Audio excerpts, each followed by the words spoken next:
আমরা 21 নম্বর অঙ্কটি দেখব। তো 21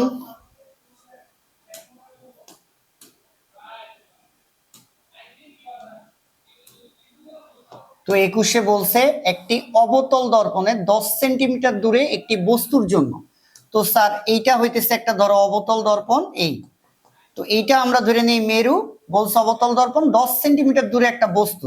তাহলে মেরু থেকে এই যে একটা লক্ষ্য বস্তু, মেরু থেকে লক্ষ্য বস্তুর দূরত্ব ইউ, ইউ এর মান 10 সেন্টিমিটার দেওয়া। তাহলে স্যার গ নাম্বার প্রশ্নে ইউ এর মান দেওয়া 10 সেন্টিমিটার। ওকে, তারপর বলছে 10 সেন্টিমিটার দূরে একটি বস্তুর জন্য 20 সেন্টিমিটার দূরে একটি অবাস্তব প্রতিবিম্ব গঠিত হয়।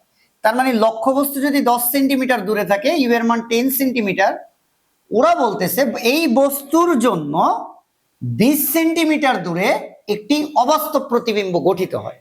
স্যার অবতল দর্পণে 6টা রশ্মি চিত্রের মধ্যে অবাস্তব বিম্ব গঠিত হয় কয় নাম্বারটায়? 6 নাম্বারটায়। এবং অবাস্তব বিম্বটা হয় অবতল দর্পণের বাইরে, তাহলে এই দিকে হবে প্রতিবিম্ব। এবং বলছে 20 সেন্টিমিটার দূরে, তাহলে অবশ্যই মেরু থেকে এই প্রতিবিম্বের দূরত্ব হইতেছে 20 সেন্টিমিটার। স্যার এটা হইতেছে লক্ষ্য বস্তু, বস্তু, আর স্যার এটা হইতেছে তাহলে আমাদের বিম্ব।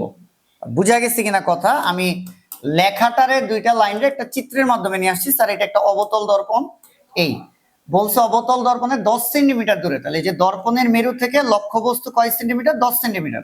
তাহলে 10 সেন্টিমিটার দূরের বস্তু, বস্তুর জন্য 20 সেন্টিমিটার দূরে এই যে বিম্ব কয় সেন্টিমিটার? মেরু থেকে 20 সেন্টিমিটার দূরে একটি অবাস্তব বিম্ব গঠিত হয়। তাহলে এটা যদি দর্পণ হয়, মেরু থেকে 10 সেন্টিমিটার দূরে লক্ষ্য বস্তু আর 20 সেন্টিমিটার দূরে হইতেছে বিম্ব। বিম্ব এই পাশে কেন? অবতল দর্পণের অবাস্তব বিম্ব কোথায় গঠিত হয়? দর্পণের বাইরে। তাহলে স্যার দুইটার মান দেওয়া আছে কি কি?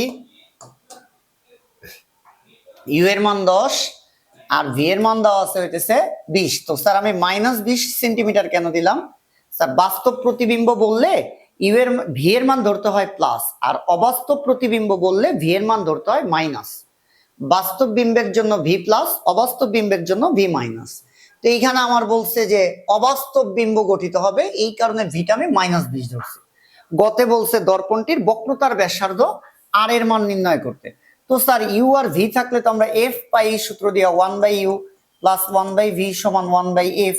তাহলে 1/u এর মান কত স্যার? 10 সেন্টিমিটার, প্লাস 1/v এর মান কত? -20, আর 1/f এর মানটা বাইর করি 1/10 - 1/20 সমান 1/f।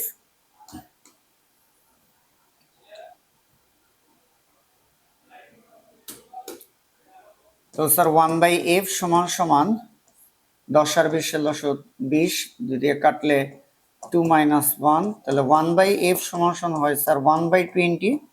এফ এর মান হয়েছে 20 সেন্টিমিটার। স্যার এখানে জানতে চাইছি কি বক্রতার ব্যাসার্ধ আর এর মান কত? স্যার কি জানতে চাইছে? বক্রতার ব্যাসার্ধ আর এর মান কত? তো আমরা সব সময় কি জানি? এফ সমান হইতেছে, আচ্ছা আমরা তো এটা ভালো করে জানি, এফ সমান কি স্যার? r/2।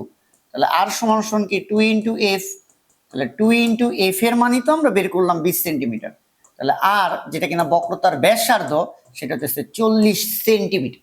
কত সেন্টিমিটার স্যার? 40 সেন্টিমিটার। ঘতে বলছে দর্পণটি থেকে কিভাবে, মানে অবতল দর্পণ থেকে কিভাবে বাস্তব এবং অবাস্তব প্রতিবিম্ব গঠিত হয় তার রশ্মি চিত্রের মাধ্যমে দেখো। তাহলে একবার বলছে ওই দর্পণটিতে কিভাবে বাস্তব বিম্ব এবং ওই দর্পণটিতে কিভাবে অবাস্তব বিম্ব গঠিত হয়। তাহলে ঘ নাম্বারে বাস্তব বিম্বের জন্য, বাস্তব বিম্ব, তাহলে স্যার বাস্তব বিম্বের জন্য আমার রশ্মি চিত্র কোনটা আঁকতে হবে? রশ্মি চিত্র তুমি 2 দিতে পারো, 3 দিতে পারো, 4, যে কোনো একটা দিলেই হবে।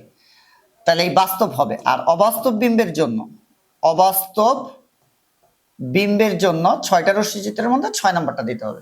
তাহলে অবতল দর্পণে যে 6টা রশ্মি চিত্র তার মধ্যে বাস্তব বিম্বের জন্য 2, 3, 4 থেকে যে কোনো একটা, আর অবাস্তব বিম্বের জন্য অবতল দর্পণে 6 নাম্বার রশ্মি চিত্র রাখতে হবে। বুঝা গেছে? এখন যদি কারো রশ্মি চিত্রের ঝামেলা থাকে তাহলে থিওরির ক্লাস ওই অবতল দর্পণের যে 6টা রশ্মি চিত্র দেখানো হয়েছে ওইখান থেকে দেখতে হবে রশ্মি চিত্রগুলো।